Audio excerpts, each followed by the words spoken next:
Alors, tout ceci a donné naissance à quoi?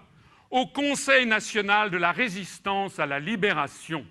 Conseil national de la résistance où l'on voit de gauche à droite, au fond, Jacques Debut-Bridel de la Fédération républicaine, Pierre Villon du Front national qui était un mouvement communiste à l'époque, Robert Chambéron, Pascal Copeau de Libération Sud, Jacques Lecomte-Boinet, André Mutter, Jean-Pierre Lévy, Pierre Meunier, et devant Gaston Tessier, Joseph Laniel, Georges Bidault, Eugène Ribière, Daniel Mayer, Paul Bastide, Auguste Gillot, Louis Saillant, tous ces gens venant de tous les horizons politiques et syndicaux français qui s'étaient regroupés derrière Charles de Gaulle. Alors il faut entrer dans le détail. Qui a participé à l'élaboration de ce fameux programme du Conseil national de la résistance? Les représentants des 8 grands mouvements de résistance. Pierre Villon, du Front national, mouvement communiste, je signale, à l'époque. Roger Coquoin, pour ceux de la libération, c'était le titre de son mouvement, qui étaient des gens de droite, venus du Parti social français, un mouvement très très à droite, favorable à un fort pouvoir présidentiel, mais qui s'était déclaré hostile au fascisme et à l'antisémitisme. Il y avait Jacques Lecomte-Boinet pour ceux de la résistance, qui étaient des résistants apolitiques, des patriotes, qui ne faisaient pas de politique sauf qu'ils voulaient défendre la France. Il y avait Charles Laurent pour Libération Nord, c'étaient des socialistes qui n'étaient pas communistes, de la SFIO ou de la CFTC. Il y avait Pascal Copeau pour Libération Sud, un mouvement syndical et des militants de gauche. Il y avait Jacques-Henri Simon de l'organisation civile et militaire qui représentait des bourgeois, des petits commerçants, des anciens combattants, des professions libérales et universitaires, beaucoup de conservateurs, des gens bien à droite, souvent favorables au maréchal Pétain eux-mêmes, mais qui étaient hostiles à l'Allemagne et à la Révolution nationale et qui s'étaient joints aussi à la résistance. Mais ça veut dire que les autres les avaient aussi acceptés. Il y avait Claude Bourdet pour Combat, qui étaient des gaullistes. Il y avait Eugène Claudius Petit pour Franc-Tireur, qui étaient des radicaux, des républicains, des anciens communistes. Et puis à tout ceci s'ajoutaient les représentants des 2 grands syndicats d'avant-guerre, Louis Saillant pour la CGT, des socialistes non communistes avant-guerre, Gaston Tessier pour la CFTC, c'est-à-dire des chrétiens. Et puis s'y ajoutaient encore les représentants des 6 principaux partis politiques de la Troisième République, André Mercier pour le Parti communiste français, André Le Troquer pour la SFIO des socialistes non communistes, Marc Rucard pour les radicaux du centre-gauche, Georges Bidault pour les démocrates chrétiens du centre-droit, du chrétien, Joseph Laniel pour l'Alliance démocratique, la droite modérée, la droite laïque, Jacques Debut-Bridel pour la Fédération républicaine, la droite conservatrice et catholique. Et tout ce petit monde s'est rassemblé pour libérer la France. Alors, quels sont... J'ai fait figurer ici une des plus belles médailles que je connaisse, qui a été faite à la Libération par Pierre Turin et qui représente, comme vous le voyez en 1944, une Marianne qui a une chaîne et puis il y a une main qui arrache la chaîne qu'elle portait à son cou. Quelles sont les leçons de la Libération? Premièrement, c'est que la France n'a pu retrouver rapidement sa liberté et son indépendance que par l'union provisoire. Ils étaient en désaccord sur tout, toutes les personnes dont je viens de parler. Ils étaient en désaccord sur plein de choses. Mais ils avaient un point d'accord, c'est qu'il fallait que la France soit un pays libre et que les Français soient libres. Donc, la France n'a pu retrouver sa liberté et son indépendance que par l'union provisoire des Français de toutes les origines et de toutes les opinions politiques. Deuxièmement, cette union au sein du Conseil national de la résistance aurait été impossible si elle avait eu lieu sous la direction du Parti communiste français, qui pourtant était un parti qui représentait 28% à l'époque des électeurs, un parti très puissant, et qui avait d'ailleurs été la principale ossature de ce que l'on appelait la résistance de l'intérieur. C'eût été impossible parce que les Français de droite ne s'y seraient jamais ralliés. Mais cette union au sein du CNR aurait été également impossible sous la direction d'un parti de droite, ou a fortiori d'extrême droite, pour la raison simple que les Français de gauche ne s'y seraient jamais ralliés non plus. Et donc, le Conseil national de la Résistance n'a été possible que grâce à la personnalité d'un homme, Charles de Gaulle. Quoiqu'étant un militaire qualifié d'homme de droite, à l'origine, bien qu'il avait été proche du maréchal Pétain dans les années 20, qui avait fait son début de carrière, il avait su s'élever au-dessus de son appartenance d'origine, de sa classe sociale, diraient les communistes. Il avait su s'élever au-dessus de son appartenance d'origine et transcender le clivage droite-gauche pour rassembler les Français autour de l'essentiel. Et c'est sa constance, son désintéressement, l'exactitude de ses analyses stratégiques année après année et son intransigeance au cours des 4 années de guerre qui avait fini par convaincre toutes les factions. Elles auraient peut-être chacune préféré quelqu'un d'autre, mais toutes les factions s'étaient rendues compte que finalement il était le seul capable de les rassembler. Le seul capable parce qu'il était le plus grand dénominateur commun à tout le monde. Et ce Conseil national de la Résistance a donc produit un programme. Ce fameux programme du Conseil national de la Résistance, il ne faisait que 5 pages. 5 pages. Qu'est-ce que l'on y trouvait dedans? On y trouvait l'idée de l'union des patrons et des ouvriers. C'était bien un programme d'union nationale. Ça n'était pas un programme de classe, de lutte de classe. C'était bien un programme d'union nationale. Et puis, le plus extraordinaire, c'est que sur ces 5 pages, les 3 premières pages sont uniquement consacrées à des mesures conjoncturelles au cours des semaines de la bataille de France et au cours de la Libération. Donc ce que l'on appelle le programme du Conseil national de la Résistance, il ne faisait que 2 pages. 2 pages. 2 pages qui ont bouleversé l'histoire de France. Alors je vais les lire avec vous, ces 2 pages. C'est vite fait de lire avec vous 2 pages. Les 2 pages du programme du CNR, c'est celle-ci. Mesures à appliquer dès la libération du territoire.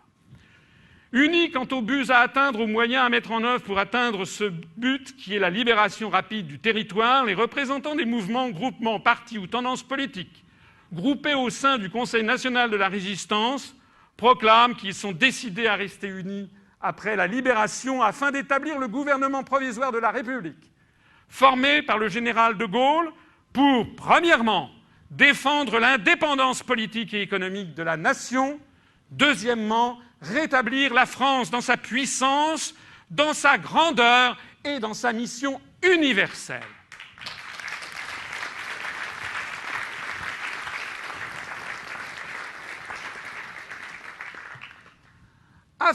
Deuxièmement, afin de veiller au châtiment des traîtres et à l'éviction dans le domaine de l'administration et de la vie professionnelle de tous ceux qui auront pactisé avec l'ennemi et qui se seront associés activement à la politique des gouvernements de collaboration.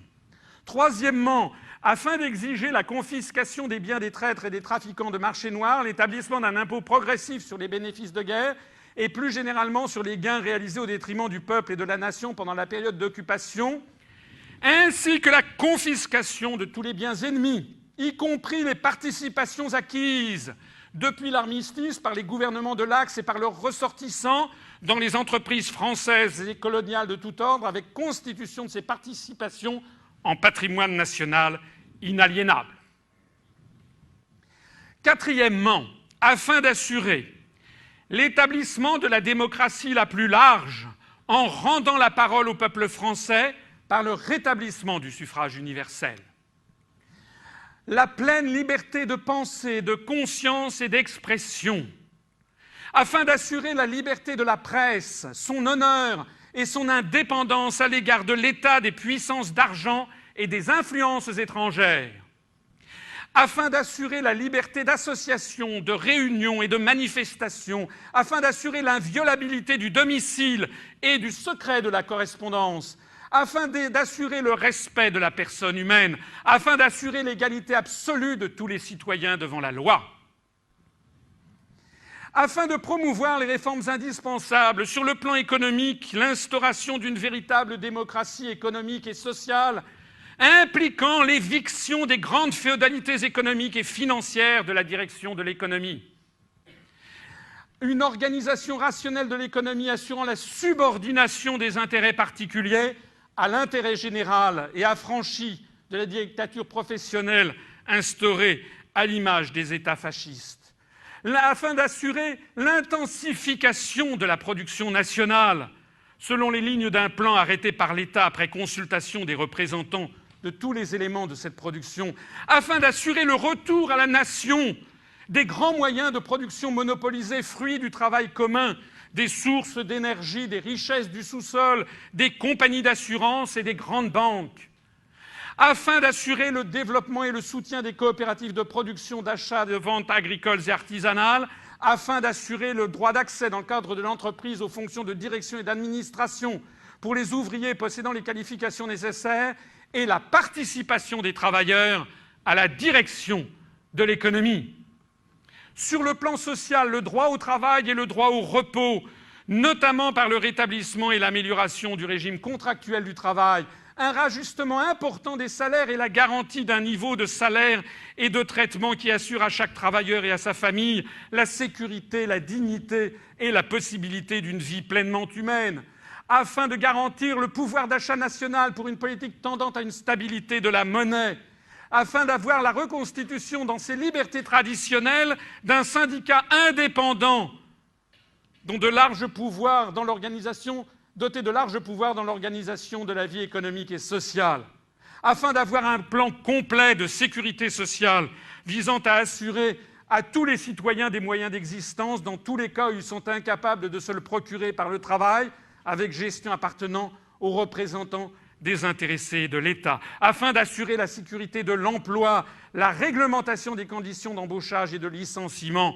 afin d'assurer l'élévation et la sécurité du niveau de vie des travailleurs de la terre, des agriculteurs, par une politique des prix agricoles rémunérateurs, afin d'assurer une retraite permettant aux vieux travailleurs de finir dignement leurs jours, afin d'avoir une extension des droits politiques, sociaux et économiques des populations indigènes et coloniales. Il y avait encore évidemment l'ensemble des colonies françaises à l'époque, et vous voyez qu'il s'agissait bien d'assurer l'émancipation de ces populations, et enfin la possibilité effective pour tous les enfants français de bénéficier de l'instruction et d'accéder à la culture la plus développée, quelle que soit la situation de fortune de leurs parents, afin que les fonctions les plus hautes soient réellement accessibles à tous ceux qui auront les capacités requises pour les exercer et que soit ainsi promue une élite véritable, non de naissance mais de mérite, et constamment renouvelée par les apports populaires.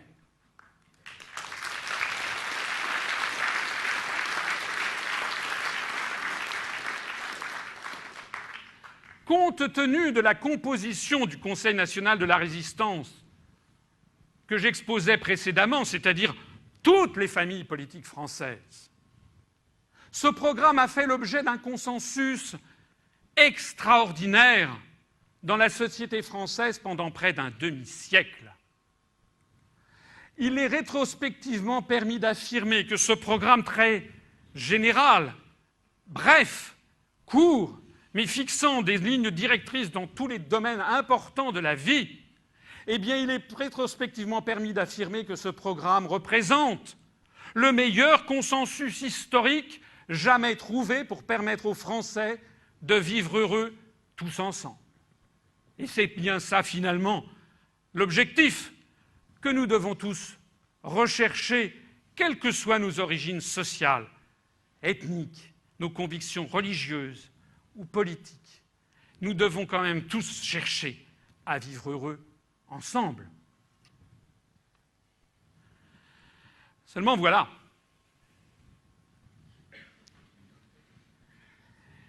Voilà ce que les européistes ne sont pas du tout d'accord. Voilà la déclaration de M. Denis Kessler, numéro 2 du MEDEF. Dans le magazine Challenge du 4 novembre 2007, il a fait un grand éditorial resté célèbre. C'était il y a d'ailleurs maintenant 4 ans. Son éditorial s'appelle « Adieu 1945, raccrochons notre pays au monde ». Le modèle social français est le pur produit du Conseil national de la résistance. Il est grand temps de le réformer et le gouvernement s'y emploie. Les annonces successives des différentes réformes par le gouvernement peuvent donner une impression de patchwork, tant elles paraissent variées, d'importance inégale et de portées diverses. Statut de la fonction publique, régimes spéciaux de retraite, refonte de la sécurité sociale, paritarisme. À y regarder de plus près, on constate qu'il y a une profonde unité à ce programme ambitieux. La liste des réformes, c'est simple. Prenez tout ce qui a été mis en place entre 1944 et 1952, sans exception, elle est là. Il s'agit aujourd'hui de sortir de 1945 et de défaire méthodiquement le programme du Conseil national de la résistance. Alors bien sûr, j'ai des amis de gauche, comme j'ai des amis de droite, et qui disent « oui, mais ça c'est le patronat, ça c'est Sarkozy ». Mais non, ça n'est pas ça le patronat. Ça n'est pas seulement Sarkozy ni le patronat, c'est aussi la gauche. Puisque, comme nous allons le voir, tout ceci découle directement des contraintes européennes. Tous les européistes pensent au fond, comme M. Kessler. Ils pensent tous, comme pensait avant eux Charles VI en 1420 lorsqu'il signe le traité de Troyes, considérant que la France n'est plus à la hauteur et qu'il faut qu'elle fusionne avec le royaume britannique. Parce que le pauvre Charles VI, depuis qu'il est passé par la forêt de Brocéliande, il est un peu devenu cyclotimique et sa femme, Isabeau de Bavière, joue un jeu trouble avec les Bourguignons et les Anglais. Eh bien, le roi de France convient, et effectivement, la France n'est pas à la hauteur. C'est d'ailleurs ce que pensaient tous les bourgeois français. L'évêque Cauchon n'était pas seulement évêque Cauchon, celui qui a fait brûler Jeanne d'Arc, il était le recteur de la Sorbonne. C'est ce que pensaient les émigrés de Coblence de 1792. C'est ce que pensaient les Versaillais de 1870. C'est ce que pensaient les collaborationnistes de 1940. Tous ces gens pensent toujours que la France doit se soumettre à ce que fait le reste du monde, qu'elle n'a pas le choix. C'est le discours de toutes les collaborations à travers les siècles. Ils sont incapables d'imaginer que la France puisse, au contraire, donner l'exemple au monde. On en a quand même eu un exemple fabuleux en 2005, lorsque les Français ont voté non à la Constitution européenne avec 55% des voix. 2 jours après, les Néerlandais ont voté non avec 62% des voix.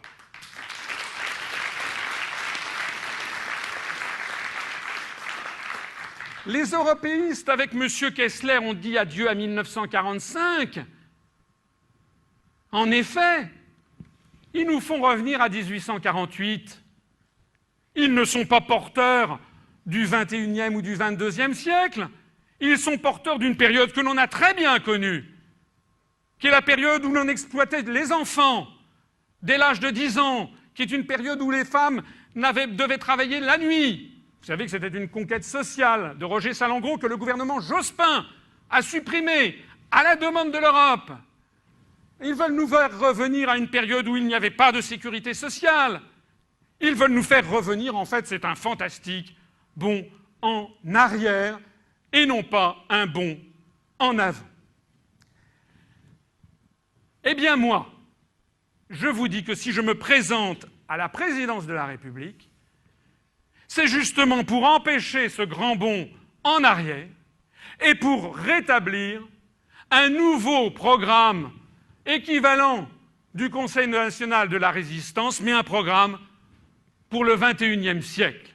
Et donc, je prends devant vous un engagement solennel de mandature pour cette élection, et nous allons reprendre pas à pas tout ce qu'avaient proposé et décidé tous les membres du Conseil national de la résistance, et nous allons voir ce que ça donne de nos jours.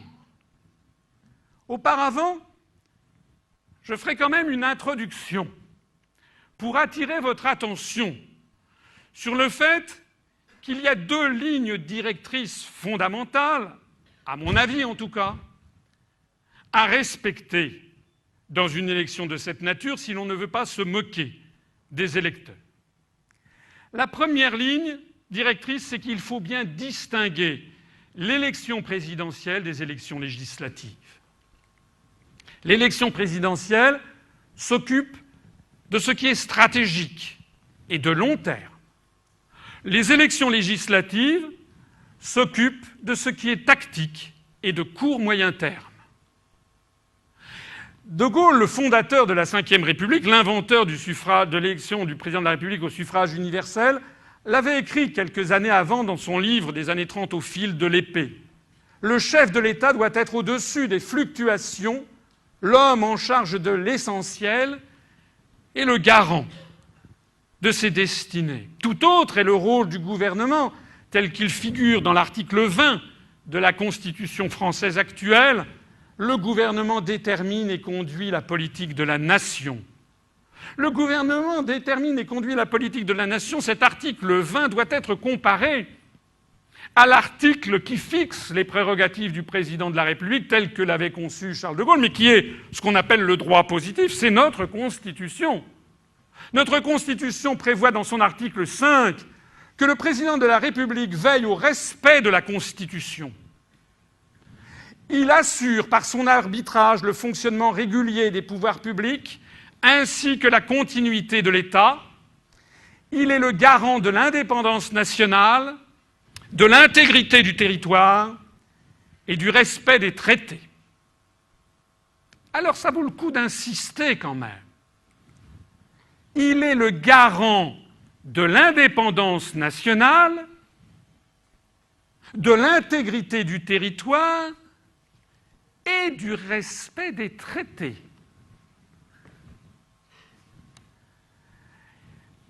En d'autres termes, c'est la deuxième ligne directrice. Tout candidat à l'élection présidentielle doit proposer aux Français un programme qui garantit, puisqu'il est le garant, qui doit garantir aux Français l'indépendance nationale, l'intégrité du territoire et le respect des traités. Donc, il n'y en découle 4 conséquences capitales. Un candidat qui vient se présenter devant les Français, si un candidat fait des propositions qui piétinent l'indépendance nationale, il viole la Constitution française. J'estime pour ma part que tous les candidats qui ne proposent pas de sortir de l'Union européenne dont on mesure chaque mois, chaque semaine qui passe, le caractère de plus en plus tyrannique et qui, à l'évidence, piétine toute souveraineté nationale, je considère que tous les candidats qui ne proposent pas de sortir de l'Union européenne au plus vite sont des candidats qui violent l'article 5 de la Constitution française, puisqu'ils prétendent occuper une fonction où ils auront normalement le rôle de garantir l'indépendance nationale. De la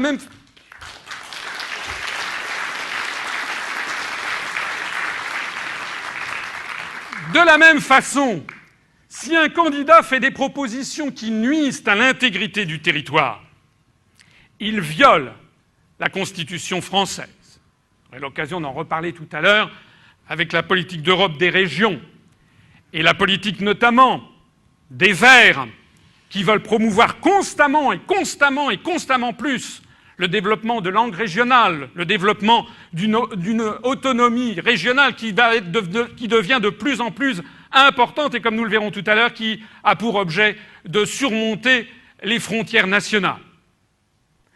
Troisième conséquence, si un candidat fait des propositions qui violent les traités, il viole la Constitution française. En d'autres termes, tous ces candidats qui vous expliquent qu'ils vont sortir de l'euro en restant dans l'Union européenne, ils violent les traités. Ces candidats qui vous disent qu'ils vont appeler à désobéir aux traités, vous avez peut-être entendu parler.